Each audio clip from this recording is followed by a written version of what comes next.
నెల్లూరులో ముంపు సమస్య తలెత్తకుండా 50 కోట్ల రూపాయలతో డ్రైనేజీ కాలువ ఆధునికీకరణ పనులు చేపట్టామని మంత్రి నారాయణ వెల్లడించారు.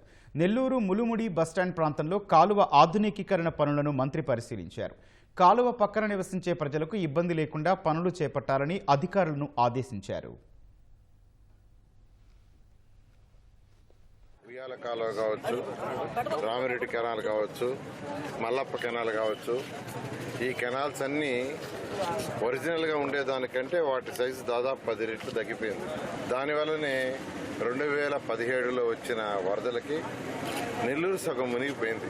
గౌరవనీయ ముఖ్యమంత్రి గారు నారా చంద్రబాబు నాయుడు గారు ఆ రోజు నెల్లూరు వచ్చి 4 రోజులు పోలీస్ పెరడ్ గ్రౌండ్లో బస్సులో నిద్రపోయి అధికారులందరికీ ఆదేశిస్తే 4th డేకి నీళ్లు కొంత తగ్గినాయి.